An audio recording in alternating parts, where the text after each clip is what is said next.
we should be recording just fine. We are. All right, folks. Hey, thanks for tuning in. We're here at WSR Elementary here in Chalmette. This is going to be the public meeting for zoning regarding the blighted properties policy going into effect.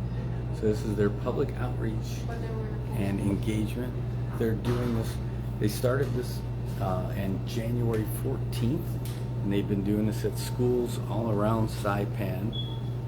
And tonight, here is the latest one. So we're going to hear all about it. We got a front row seat because there's only a couple of people here. So hopefully this will help bring this out to you so you can hear more about what's happening. Again, there's more engagements happening in the next week or so, and we'll give you all those dates and all that other stuff later. But this is the one tonight. It starts at from 5 to 7, and if nobody else shows up, this will go by pretty quick. So hopefully you'll learn a little bit more about what's going on. Some of you have reached out to us and asked us some questions about it. I certainly don't know about it, so we're going to hear all about it from the experts themselves here. And we're here at WSR, so if you want to come down here, you still can.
This is for the blight and the zoning.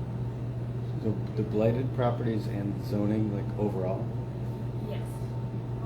So what we're saying on the blighted properties, just because it's active now, it's new. So do it first and then followed by the zoning law. Or any questions they have. Great. It's good to go one-to-one and hearsay or whatever, and then they get all confused. Yeah, we hope they'll show up and ask questions. Some locations had what was up the number in San Roque? San Roque was about 6 or 8. Wow. Well, I think over 10 they came in. Oh.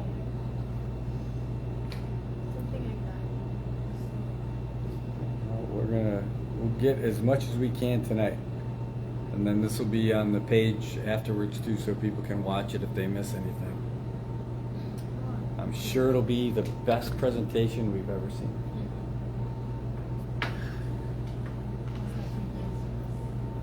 Looks like they're getting ready.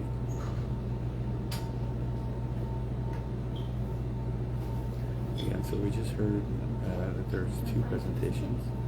They're getting ready to start. One is the blighted properties, and one is just general zoning stuff.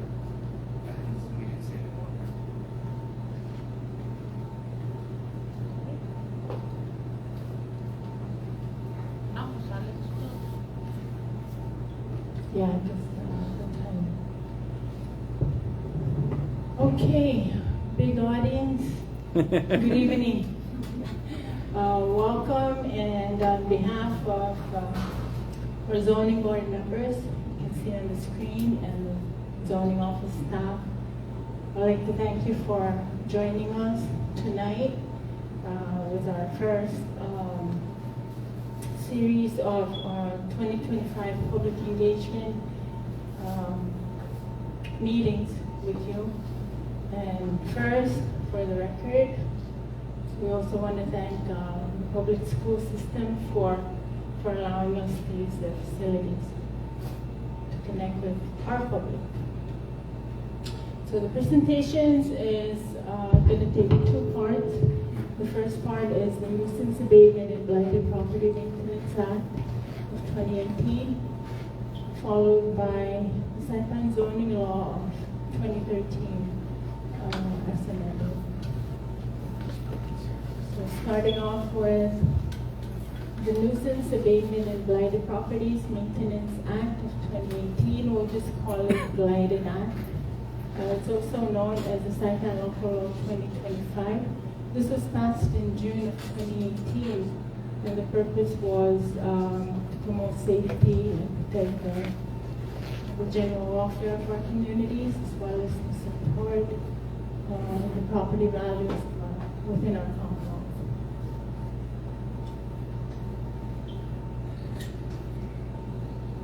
We're starting off with the definition of the blight. Is the condition which endangers life or property by fire or the causes, or a condition that substantially impairs property values or sound growth in the commonwealth and is a menace to the public health, safety, and general welfare. Showing slides samples of blighted properties with abandoned, dilapidated buildings and overgrown vegetation, with debris, dilapidated materials, as well as junk cars, which can be seen all over the island. So the act applies to every public or private building and the premise on which it is situated, used, or intended to be used. And it applies to any improved or unimproved lot along primary roads, tourist, and industrial areas.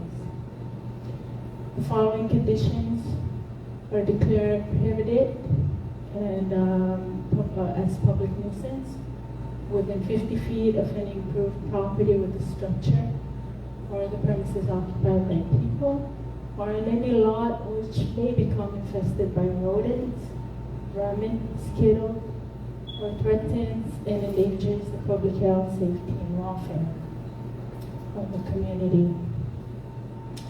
These conditions include an unsecured vacant or unsecured abandoned unfinished building where construction ceased over 6 months, a building structure premise which provides uncontrolled breeding places for rodents, vermin, or other pests, and which is not currently occupied by the owner and provides a site for drug trafficking, manufacturing, and use. Condition also includes accumulated garbage, trash, rubbish, and debris.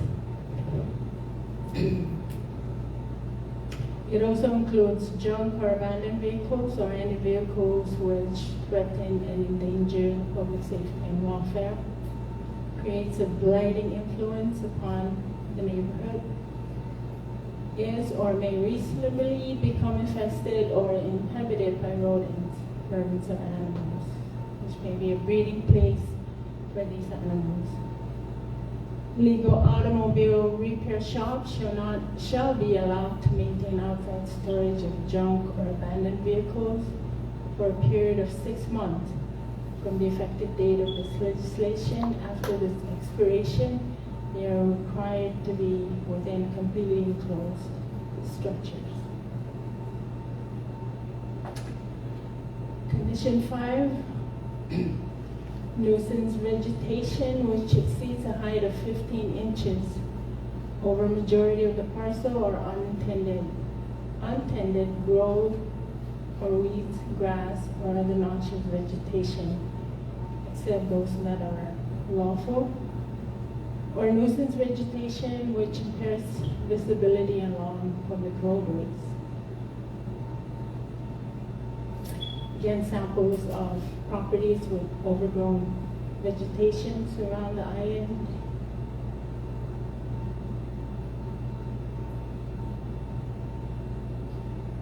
The condition also includes man-made pool or body of water which tends to produce disease vectors, biting insects or pests, and where the water quality may be declared a threat, an endangerment of public health and safety.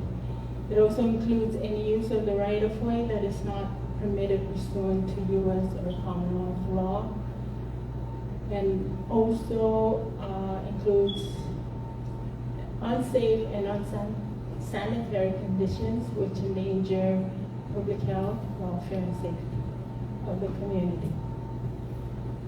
The junk and abandoned vehicle parking or storage prohibited within the Act states that no junk or abandoned vehicle shall be on any private or public property longer than 60 days. And it does not apply to vehicles currently licensed and operated in lawful place to repair vehicles. The basic maintenance section of the Act includes maintaining all exterior properties, residential areas, that they shall be maintained in clean and sanitary condition, free from trash or garbage. They shall not be used for open storage of items and stoves, gas, building material, junk vehicles, or junk derelict property, and it shall be the duty and responsibility of the owner or occupant to remove dead trees from the premises.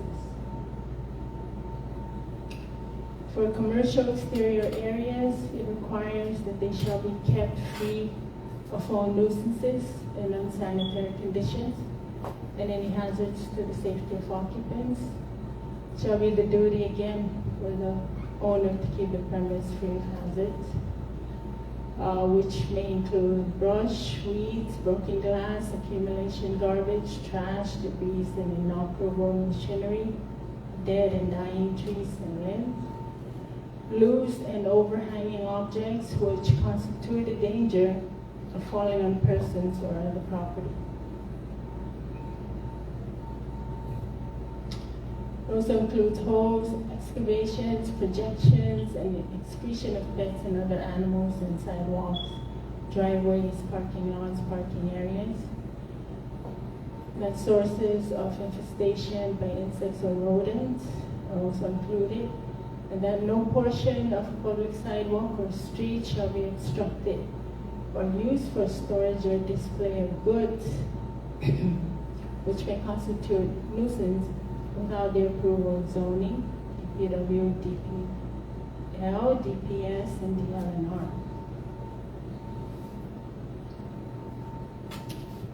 The exterior structure of commercial buildings requires that all permanent signs and billboards shall be maintained in good repair, and that all non-operative or broken electrical signs shall be repaired or shall be removed for their supporting structures. It also requires that all outdoor salvage yards shall be screened from surrounding properties as required by the site plan zoning laws, zoning districts. Again, samples of blight properties and buildings, abandoned buildings, dilapidated buildings that are unsafe and have been standing for the longest time, buildings that are partially, that only have walls with a lot of trash, and buildings with overgrown vegetation that have been left empty. The boarding of vacant building or dwelling section of the Act states that the following conditions are prohibited: that any vacant or unoccupied buildings of which doors, windows, or other openings are broken or missing, is to allow access to the interior. Any vacant or unoccupied buildings of which doors, windows, or openings are secured by boarding for a period of exceeding 6 months. Additional time period extensions beyond the initial 6 months boarding of a building may be approved.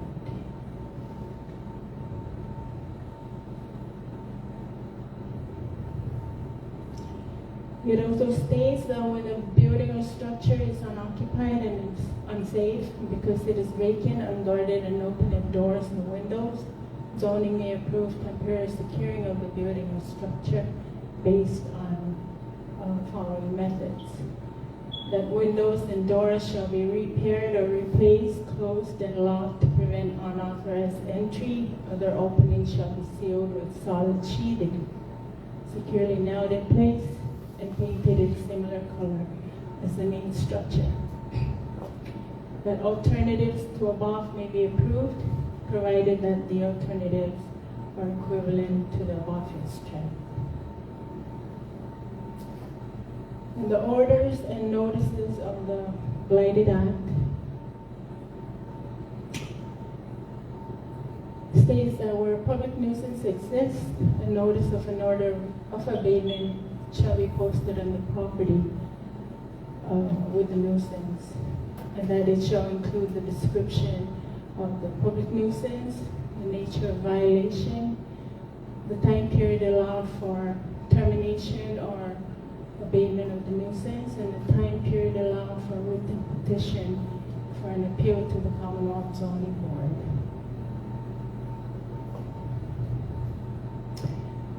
The termination of the public nuisance by the Commonwealth shall result in a lien against the property or other property of the owner for the total cost of abatement, and other penalties and interest. That the Commonwealth reserves the right to proceed with an action to hold the owner of the property personally liable for the cost of correcting the offending condition and or to replace the lien on the property or on other property of the owner. And that all orders and notices to abate shall be served upon the owner.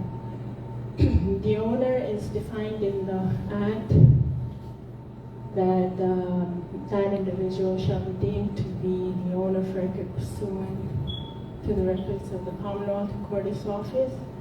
And if mailing addresses of the owner cannot be confirmed after making reasonable inquiries, the posted notice of the order on the property shall constitute sufficient notice to the owner.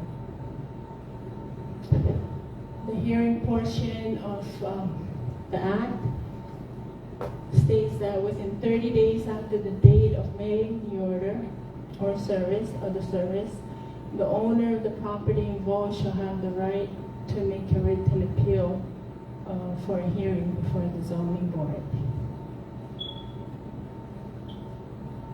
Abatement of public nuisance. It clarifies that if subsequent to the expiration of a right to appeal to the Commonwealth Zoning Board, the owner has failed to abate the nuisance upon order from the administrator or after receiving an order from the zoning board, the Commonwealth may abate the nuisance and recoup the cost of abatement from the owner. And this includes costs such as hiring contractors, using Commonwealth equipment and supplies, personnel, administrative and court costs, and these shall be itemized and charged to the owner of the property. And then the penalty section of the Act, it states that for non-residential property owners, 60-day warning notice without penalties will be issued. For residential property owners, they have 90-day warning notice without penalties. That when a warning is issued and not acted upon, these penalties accrue, beginning at a minimum of $200 for first offense. Second and subsequent offenses shall be subject to penalties up to $1,000 per day. Payment and enforcement of lien and interest. A lien may be paid within 180 days after the publication of notice of assessment of lien without interest. Thereafter, the amount of lien, including all costs associated with the abatement, administrative costs, court costs, and with an interest of 6% per year, shall be a lien against the property or other property of the owner. And then the appeals section clarifies also that appeals from orders of the administrator may be made within 30 days upon writing notice received to the Commonwealth Zoning Board in accordance with the Administrative Procedures Act. And that final decisions of the Commonwealth Zoning Board may be appealed pursuant to the Administrative Procedures Act. So that's it with the quick rundown of the Act, the Blighted Act. Just to let the public know that the regulation of the Act, the Blighted Act, was adopted in September of last year, which triggered the implementation of the Act. And we're currently enforcing the Act since then. So again, a quick rundown of the regulations of the Act. It just states its purpose to impose conditions upon the issuance of notices of violations. So it covers mainly the enforcement section and implementation of the Act. Once again, it covers definitions that have already been in the Act or needs further clarification. It has the orders and notice section that the administrator is required to post notice of an order of abatement of the property on the premise. And that the notice shall have a description of the public nuisance, nature of violation, the time frame it should take to remove the nuisance, and that the notice shall also inform the property owner that the Commonwealth asserts the right to hold the owner of the property or leasehold interest personally liable for the cost of correcting the nuisance condition. This section also explains that the administrator shall serve all orders on the property owner, either through mail, personal delivery, and that if we cannot confirm the addresses, zoning will proceed to post the properties, and that will be considered as sufficient notice to the owner. And again, orders and notice section of the regulation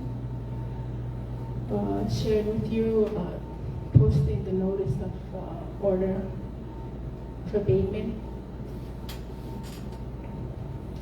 Then the hearing on order to abate nuisance. And the property owner must exercise, once again, their right to appeal within 30 days after receiving the order.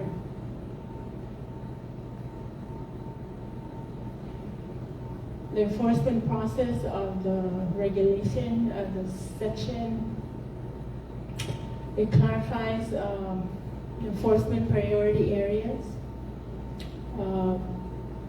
We intend to enforce this Blight Act all over Saipan, within Saipan. The regulation specifies or clarifies some priority areas that staff should begin the enforcement on, and these include properties within sight of thoroughfares, within 300-foot radius of school, playground, or daycare.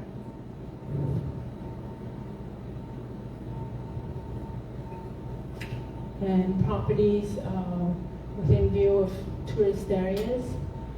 And then lastly, properties within villages all over the island. The penalties and fines section clarifies again that residential property owners in violation of the Act shall have 90 days without penalty to comply, and that non-residential property owners have 60 days to comply. Again, without penalty, and after that time, then fines or penalties start accruing. Just sharing with you, the public, some improvements that have been made since we've begun posting notices, providing notices to property owners. This building is in San Antonio.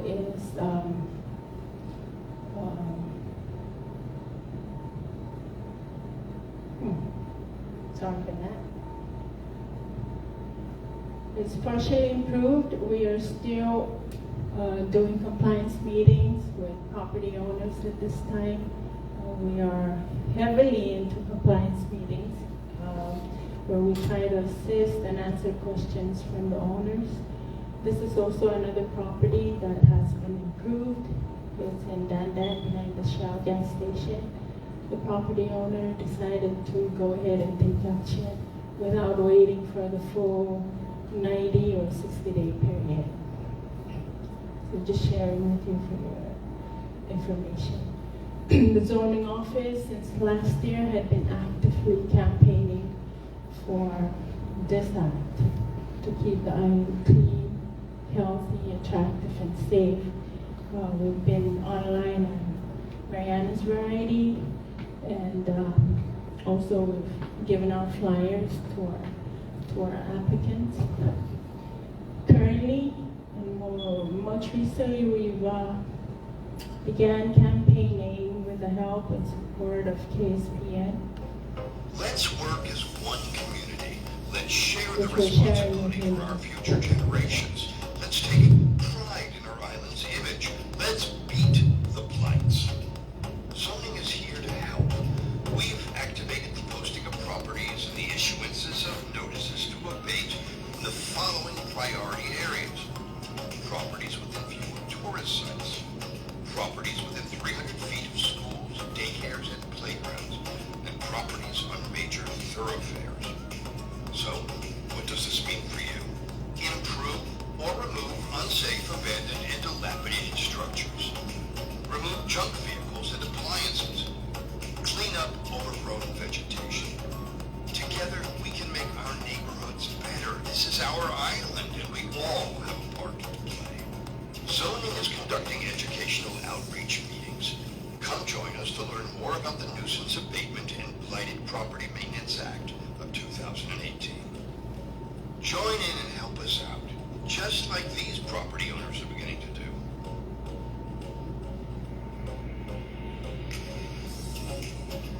Let's work together to improve our island's quality of life together. We can do it.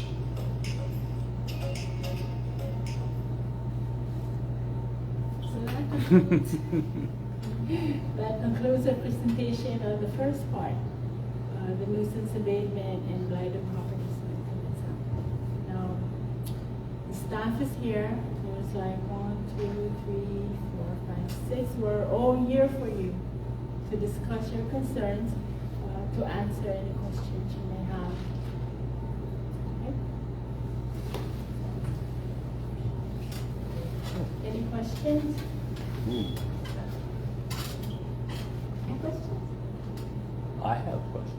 Oh, sure. Yeah. Microphone, please identify yourself, your full name. Sure. Brad Rosala from NMI News Service. There's a bunch of them. One, I want to find out if I could get that PowerPoint presentation so I can help explain it a little bit better to some folks. It's great. I love it. Thank you.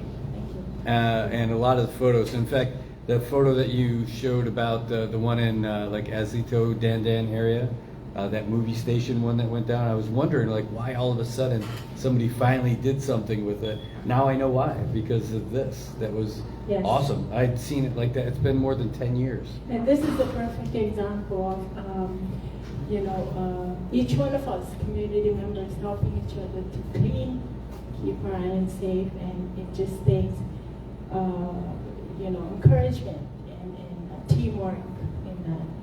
So once we notice the property owners that, we'll clear it up, this is a perfect example of not having to wait until notice period ends or something like that. So the question I have was when you were talking about the junk cars and abandoned cars, and then you mentioned like people who have all those cars there, not just like somebody's house with a car out front, but like the repair places. So I'll use an example, just B&R, right? Along, they're a little bit tucked back off the main road. I think that's still Holyoke, I'm not sure. Chalana. Okay, so they're kind of tucked in the back and around the corner. The verbiage that you said was that it has to be completely enclosed. Do you mean by a fence, or do you mean like a roof, or what do you mean for that?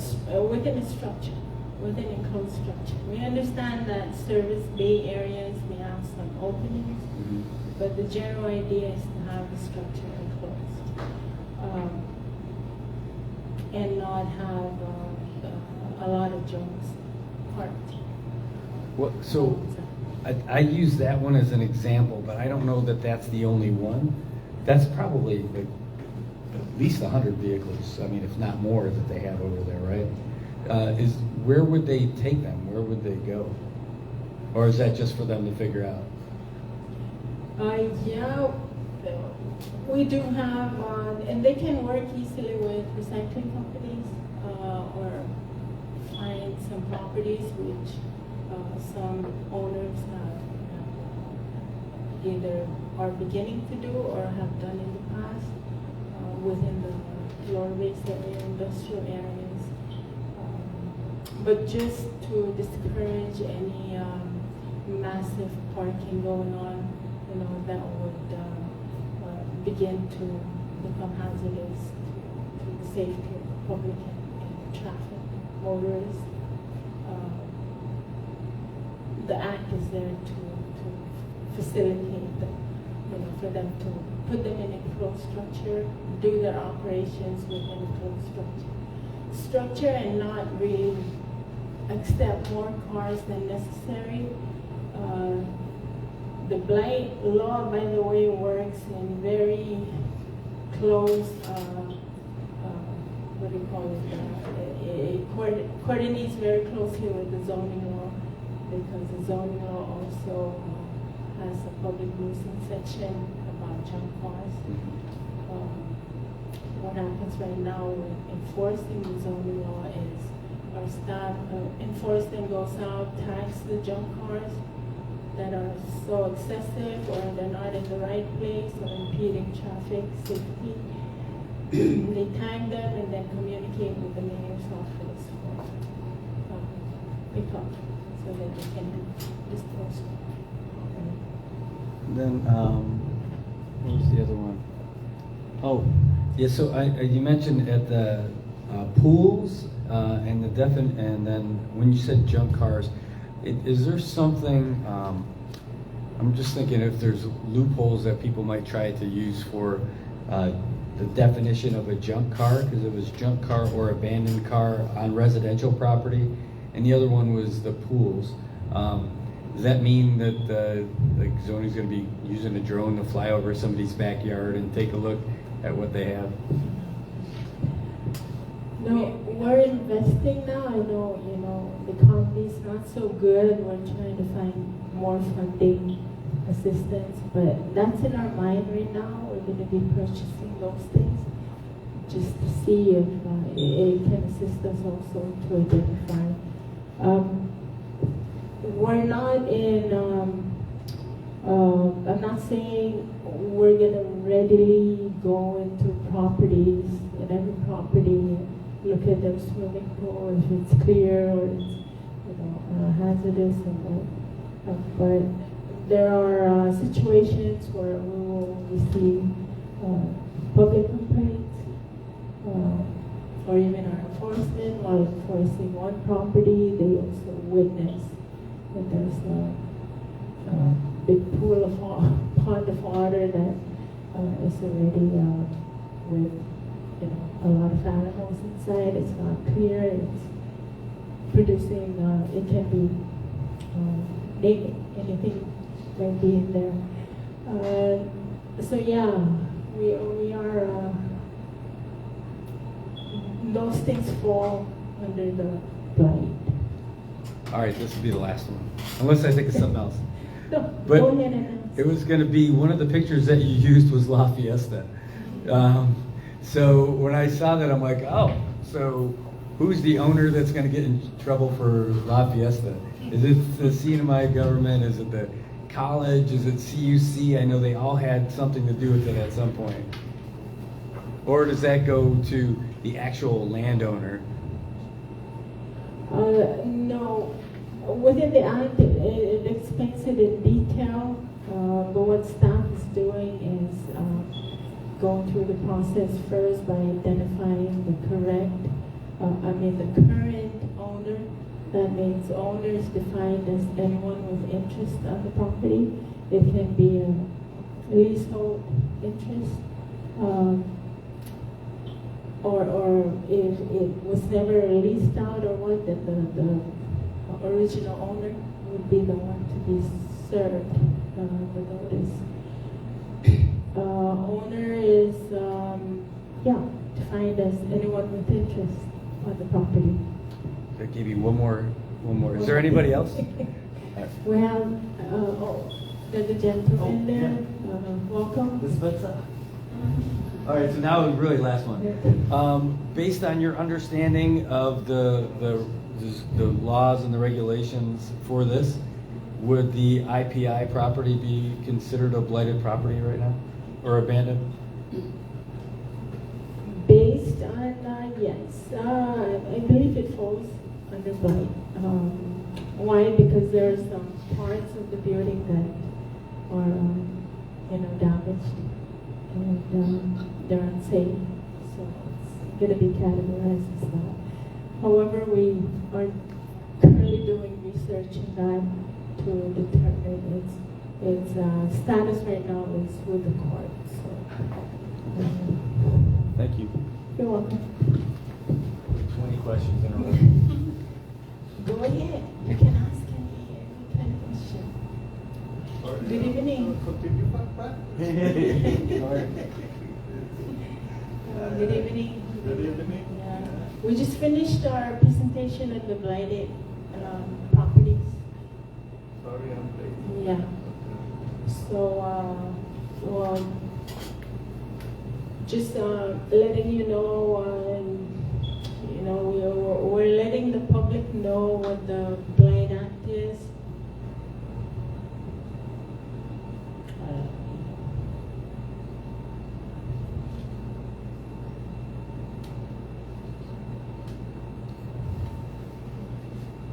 Do you have any questions for us, Mr. Gomez? I'm not sure exactly. I can understand.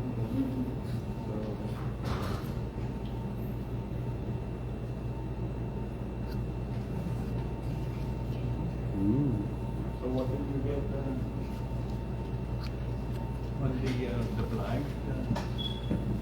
She told me the structure or the appearance of the building or? Hold on. Like I said, I'm late. Okay, well, I can hit some slides and then maybe you're gonna remember what questions you're gonna. So I was showing, for example, how do we do this?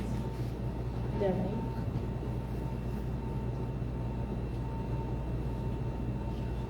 How come my pointer's not there?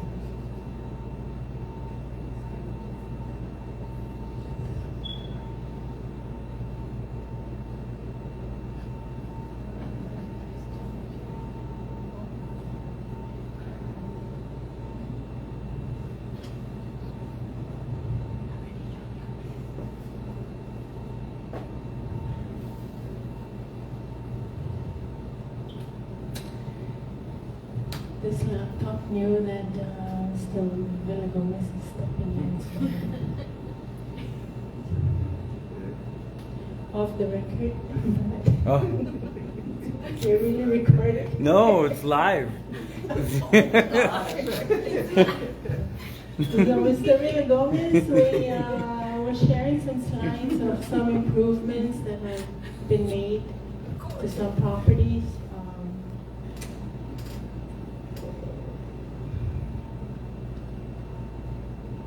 that we went over the act itself. We went through blight, a definition. Again, it's anything that has, endangers life and property by fire, is a menace to the public health, general welfare. And then we also showed slides of, we continued showing slides of the blight that are an island, mainly covering those with overgrown vegetation, trash, rundown, dilapidated, abandoned, dangerous buildings, and junk cars that are an eyesore all over the island. And then we shared what the law covers. It covers public and private properties in any unimproved lot along primary roads, tourist and industrial areas. Then we also showed conditions which are public nuisance that are within 50 feet of any improved property or where there's residents situated.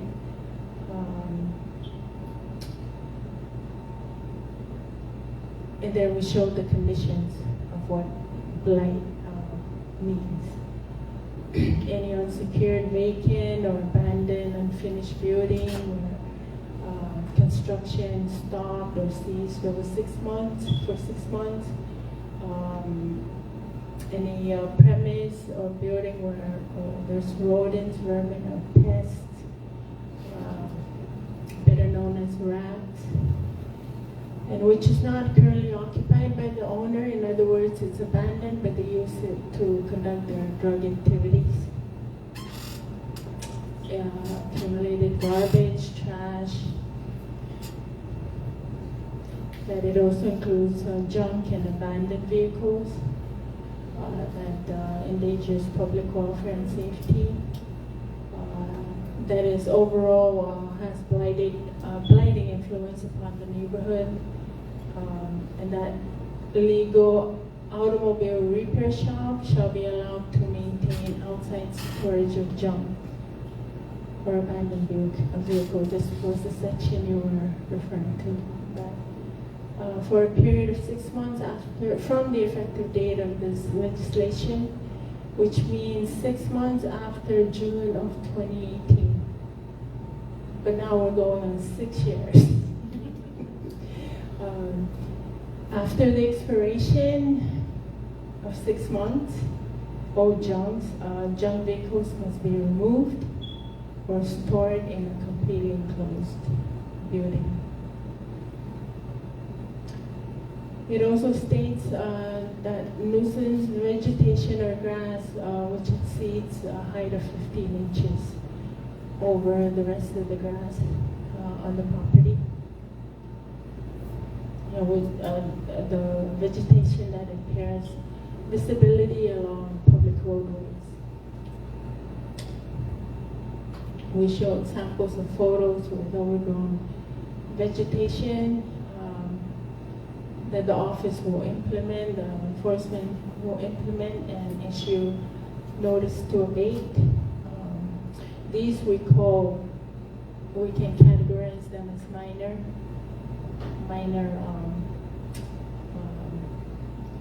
violations that will issue maybe within 30-day notice.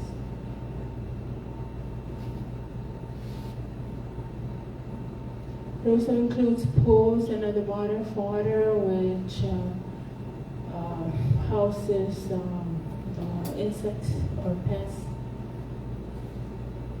and maybe a threat to public health and safety, as well as the right-of-way that is not permitted pursuant to U.S. and Commonwealth law, and any unsafe or unsanitary conditions endangering public health and safety. It also covered the junk and abandoned vehicle, parking or storage. The junk vehicle shall be on a private lot or public property not more than 60 days, except for those that are currently at a lawful place to repair cars. And then it covers the maintenance section.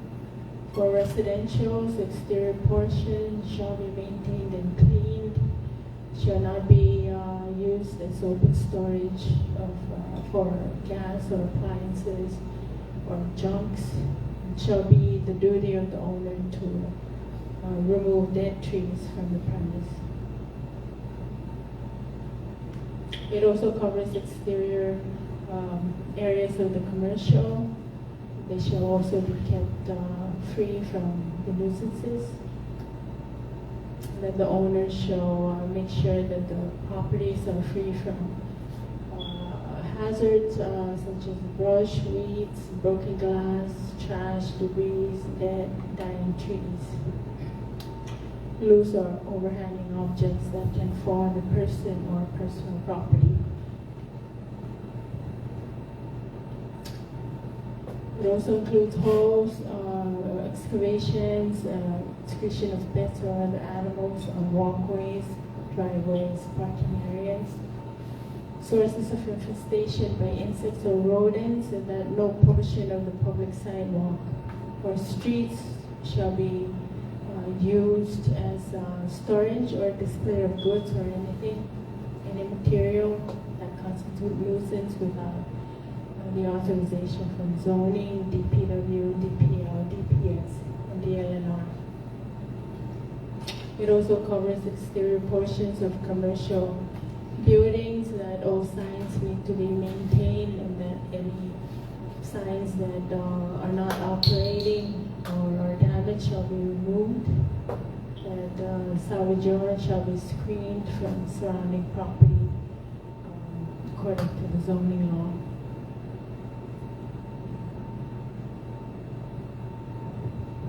And then photos of the blighted properties.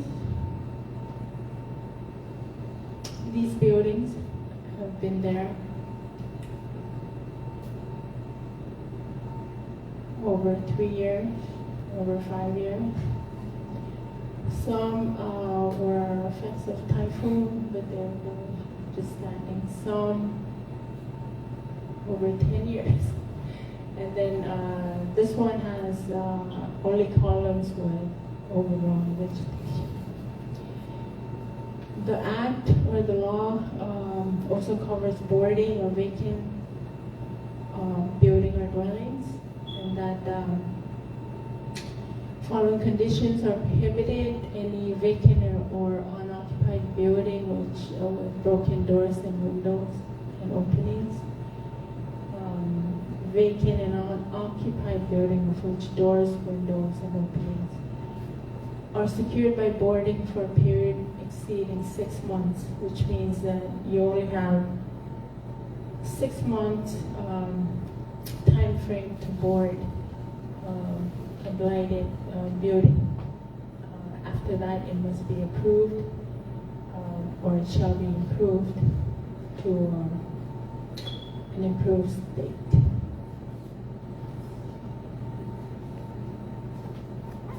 And that any building or structure that needs to be repaired with damaged doors and windows, that they should be repaired or replaced, closed and locked to prevent unauthorized entry with solid sheathing, securely nailed in place with painting also.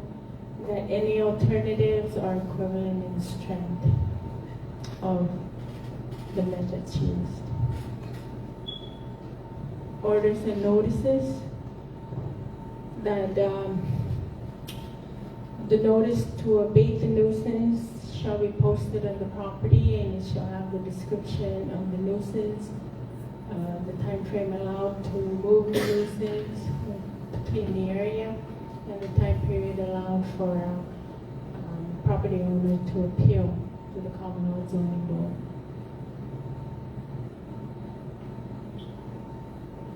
It shall also advise the property owner that termination of the nuisance by the Commonwealth shall result in a lien against the property or other property for the total cost of abatement, and that the Commonwealth reserves the right to proceed with action to hold the property personally liable to correct the nuisance. All orders and notices to abate shall be served upon the owner.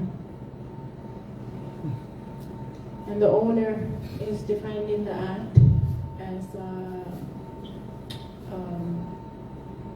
the person having interest in the property, maybe through lease or being an original owner. It shall be deemed to be the owner of record pursuant to the Commonwealth Recorder's Office. And we serve the notices through the mail or personal delivery, but if we cannot confirm the addresses, the enforcement staff may post the notice on the property. The hearing section clarifies that the owner of the property can write a written appeal to the zoning board within 30 days after receiving the notice. And that if the owner failed to remove the property as ordered by the administrator or the zoning board, the Commonwealth may abate the nuisance and recoup the cost from the owner. And this includes all costs associated with removing the nuisance condition. The penalty section just states, clarifies that non-residential property owners will be given 60-day warning notice without penalties, and residential property owners will be given 90-day warning notice without penalties. That the first offense is at the minimum of $200. Second and subsequent offenses shall be penalties up to $1,000 per day.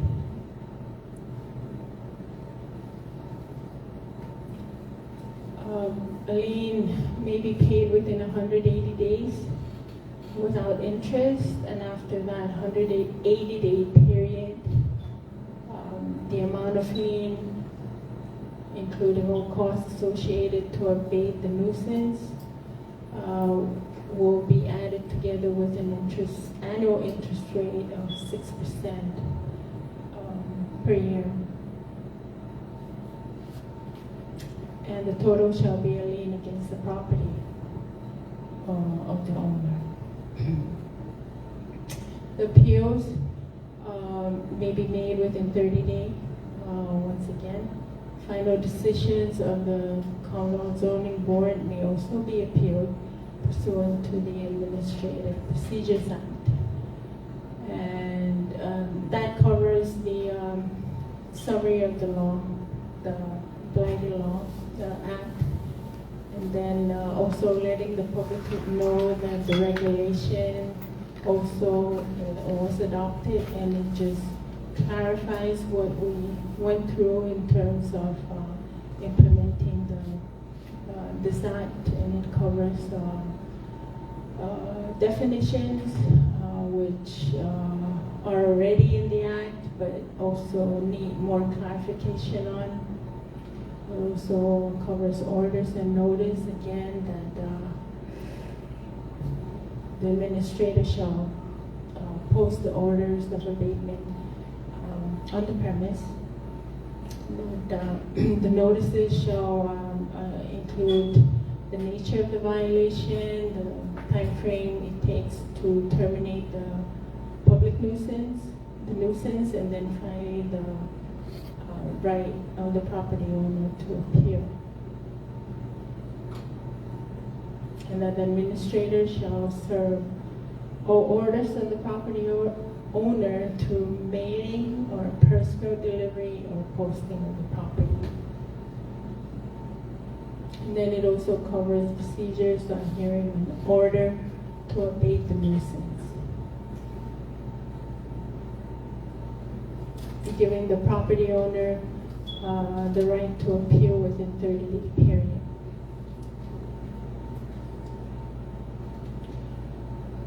And then the enforcement process section states the priority areas that our enforcement staff are beginning to implement or enforce that, beginning with properties within unnamed thoroughfares, properties within 300 feet of school, playground, or daycare, and properties within view of tourist sites, and properties within the villages itself.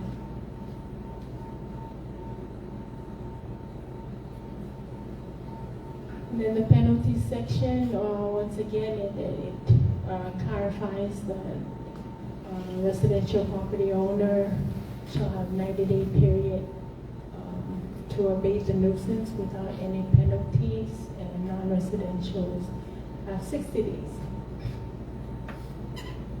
Then we shared some slides.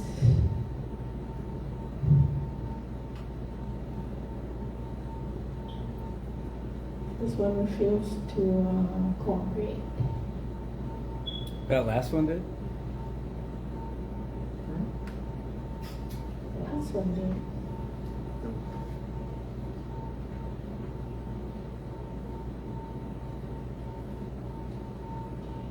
Well, it just showed, yeah, something happened. It froze up the slides there for before and after. This one shows the property in that land that they cleared up next to Shell gas station. Just an example of the properties that have been improved since zoning began implementing. Now we've started our campaign for clean, healthy, attractive, and safe island environment, and we're going to continue doing this for as many times as we can. We're also going online on Variety, and currently we're at Tasty, and also. Let's work as one community.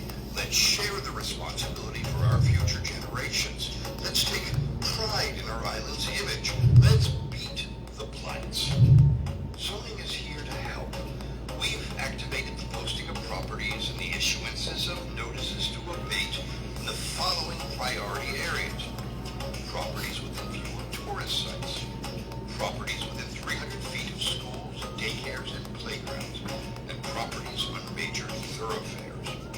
So, what does this mean for you? Improve or remove unsafe, abandoned, and dilapidated structures. Remove junk vehicles and appliances. Clean up overgrown vegetation. Together, we can make our neighborhoods better. This is our island, and we all have a part to play. Zoning is conducting educational outreach meetings. Come join us to learn more about the Nuisance Abatement and Blighted Property Maintenance Act of 2018.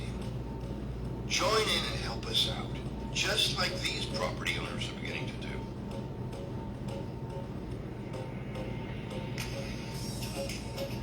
Let's work together to improve our island's quality of life together.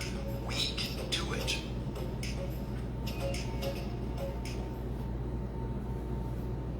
Thank you very much. Thank you. And Ooh. you entered the same time that we opened the floor for anyone having any questions. Don't have any.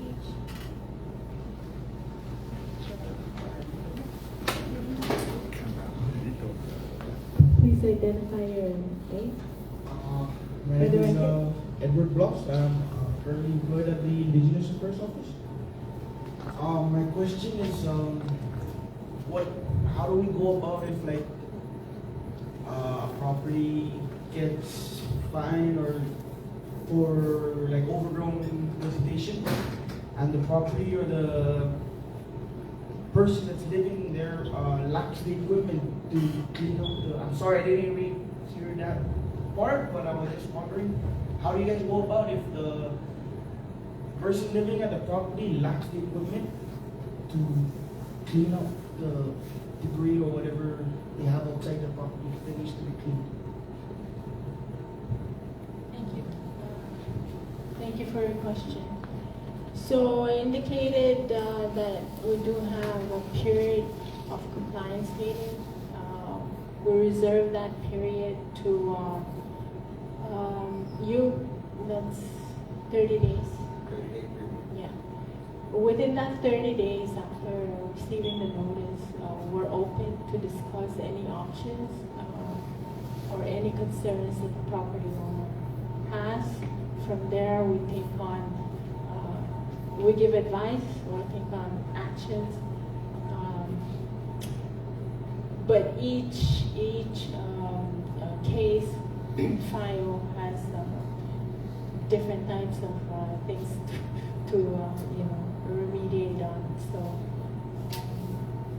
we leave it up to our discussion within that compliance period. What about if for broken down cars that's been outside the property for so long, broken cars, any kind of metal debris? What if so you guys ever assisted? Like for example, it's an elderly person, like a senior citizen that lives by herself or by himself that can't do the job by themselves. Yes. Have you guys tried? Have you guys ever done help them? Like you guys did the. We're ready to help. What we do is they connect with us. If they don't have any phone, I'm pretty sure that they'll find a way to call the zoning office, and from there, zoning can discuss with them on site what their needs are. With junk cars, zoning can tag the car, communicate it with the mayor's office to pick it up and then dispose it safely. All right. Thank you. And that goes for appliances, tins. But we do need to coordinate with the mayor's office because they do have some policies on what types of materials to pick up. Okay.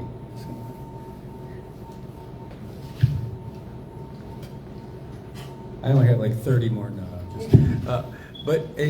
So I was paying attention a little bit closer the second time. This is Brad was out again from NMI News Service. So the second time I was watching it, made me wonder about the penalty phase, because I saw that there's so much time that's allotted to pay for it, and if you can't pay for it in that time, the interest accrues at 6% per annum. Is there a mechanism in there that where the CNMI would take the land or the property from the property owner after a certain amount of time?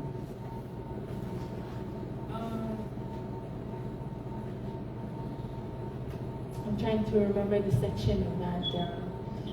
But yeah, what happens is after the time that we give without penalties, right, 60 day or 90 day, and we begin to impose after on the 61 or 91 day. We put the clock on for the fine to accumulate. We will base ourselves on what the property owner, shares with us, whether or not they can remove the blight or abate the blight. If not, then we go to the next step of what the Commonwealth is doing, what actions they will do. If not, we give another courtesy notice for them to act, and so forth. There's no specific timeline to say at what time exactly do we take over the removal of the blight. When I say we, the Commonwealth. That's for the removal, but is there any circumstance with the law and the regulation where somebody would have their land taken from them because of their inability to remove the blight or pay for it?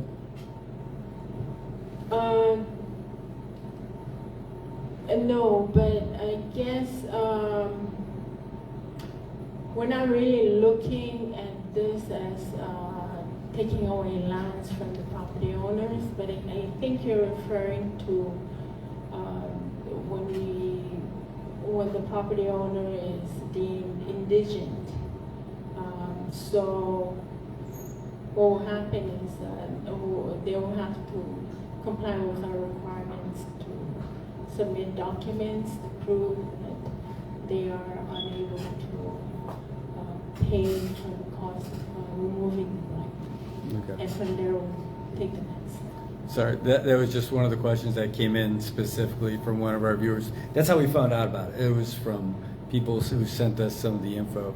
So, but thanks, that was great. Yeah, we want to clarify that we're not in this business to implement the act to take properties away from owners. So we want to work with them and at the same time give them options to go with. But if they do claim that they cannot afford anything, there is a process for that too. And all we need to do is secure documents that will show that they cannot afford that. Thank you. expense. You're welcome. This public law,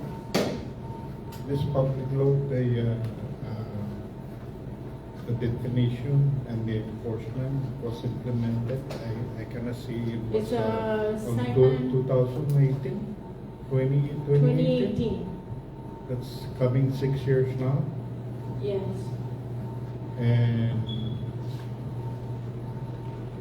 In 2018, it's a Saipan local law, Saipan local law. 2025. It was in June 2018, and now it's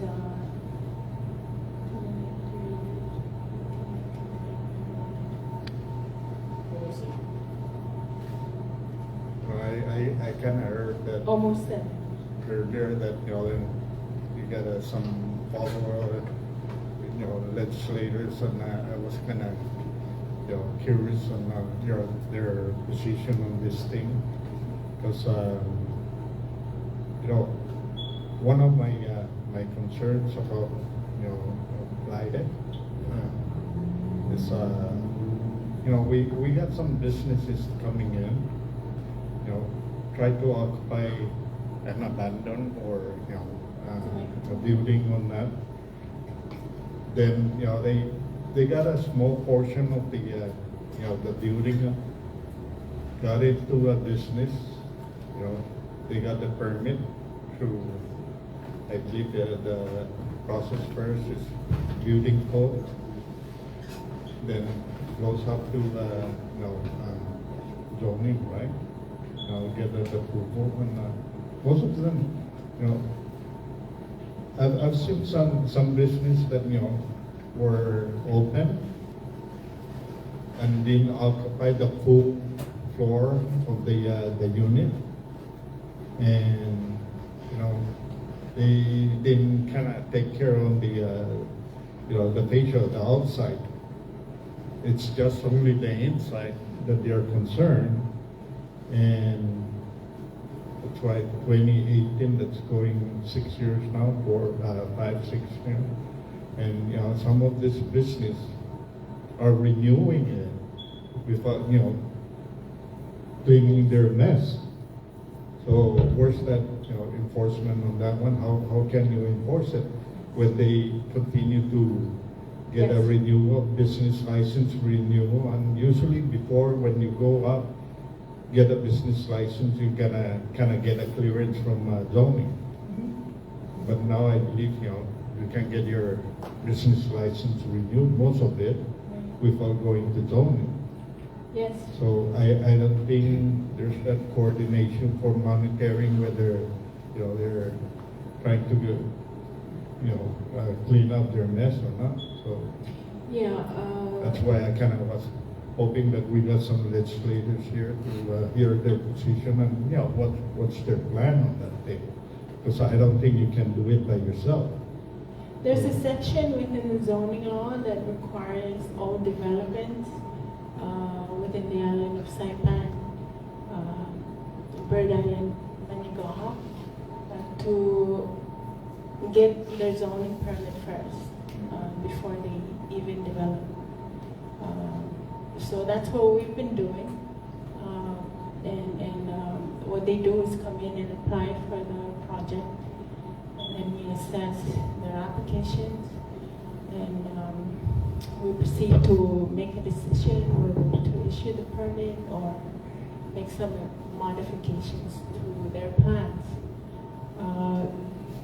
It's really important to know that it's really one thing to write a zoning law or a blighted act if there's no enforcement process, if it is not implemented. So this is where we turn to our lawmakers to assist us with that. In fact, they're the ones who approved the adoption of the Blighted Act before it became a law, signed by the governor. Same thing with the zoning law. So we are currently, I cannot say anything about the previous years, but I do believe that in order for the zoning law and the blighted law to work, that you have to have a consistent implementation on it, and that's what we're currently doing. I thank our staff for putting in 200% of their efforts now, because it's really going to make a difference. I know people have concerns. They're stating they're very troubled with this Blighted Act, but it's something that is very, it's going to benefit the entire community, all our children, our visitors, developers, it's really going to improve the island, little by little. Not overnight, but at least, we should start somewhere, and we guarantee that in no time it's going to improve. So it takes a lot of patience, and we're asking you as a community member also to help us relay the message to all our people. Mr. Villagomez. Oh yeah, I'm in support. It's just, I think there's some concern whether we can really enforce it. Like Rob kind of pointed out that your people go out there and identify the blighted sites in there, but there's some that I saw in there that like that overgrown with a sidewalk. Definitely, that's public public land in there. It's some government agency's responsibility to clean it. And, but we gotta point it out. Let them know that you guys, the government should come up too and help out. I appreciate the mayor's office. I understand they've been very helpful with the zoning by cleaning up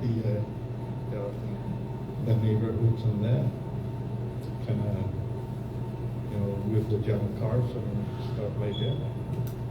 I want to see a beautiful island too, and I'm supporting this thing. It's just how to get everybody to work together. Yes, that's the purpose of our engagement with the public. As we go out, we have 4 more locations to visit. That's exactly our purpose, to come out and hopefully invite some legislators on that one, especially that why not? Some have been showing up, but not all. We're hoping that they begin to follow us in the next presentations, and we ask also that you continue following up also. So, yeah.